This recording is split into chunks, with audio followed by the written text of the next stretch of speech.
आज वर्तमान समय में हनुमान जी की इतनी पूजा होती है, क्यों होती है? हनुमान जी के अंदर सेवा है। हनुमान जी ने निष्काम भाव से सेवा करी, राम जी की सेवा करी, सबकी सेवा करी, और उसका प्रमाण है वर्तमान समय में राम जी से भी ज़्यादा हनुमान की पूजा है। प्रमाण है इस बात का कि राम जी के मंदिर में हनुमान जी का होना जरूरी है, लेकिन हनुमान जी के मंदिर में राम जी का होना बिल्कुल जरूरी नहीं है। ये सेवा का प्रभाव है। नवदा भक्ति में सेवा को बहुत बड़े नंबर में लिए हैं, इसलिए घर में सेवा का भाव होना चाहिए।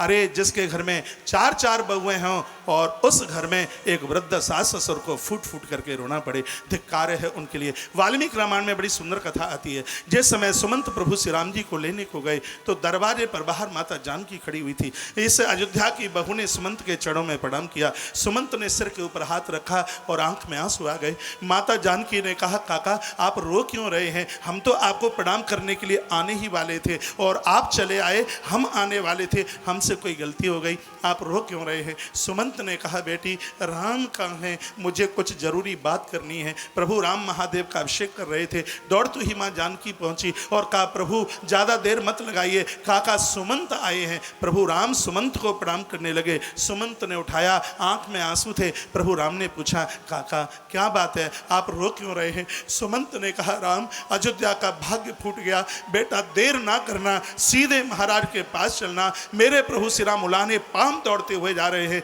जैसे ही अंदर प्रवेश किया, मंथरा बैठी हुई थी। मंथरा वो है जो गलत सोहबत, ऐसे लोगों का कभी भी संग मत करना जो संस्कृति के वस्त्र उतारकर विकृति का प्रधान पहना दे, जो मंगलसूत्र उतरवा दे। ऐसे लोगों का, ऐसी स्त्रियों का कभी भी संग मत करना। ये वह मंथरा है जिसने सबसे पहले तो कैकेयी को कोप भवन पहुंचाया, फिर महाराज दशरथ को कोप भवन भेजा और अब प्रभु श्री राम जी को भी कोप भवन भेजने की बात करती है। कहा वो सामने देख लीजिए, राजा और रानी पूरी रात भर रोते रहे।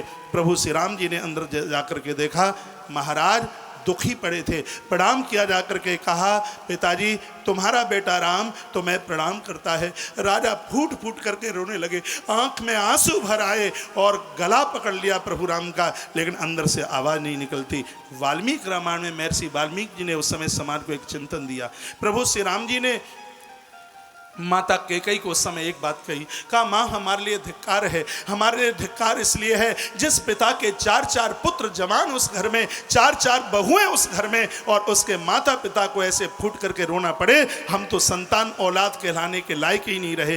प्रभु श्री राम कहते हैं कि युवान बच्चों के यहाँ जिन माता पिता को फूट फूट करके रोना पड़ता है, उन बच्चों की कभी भी उत्थानता, उन बच्चों की कभी भी तरक्की नहीं हो सकती।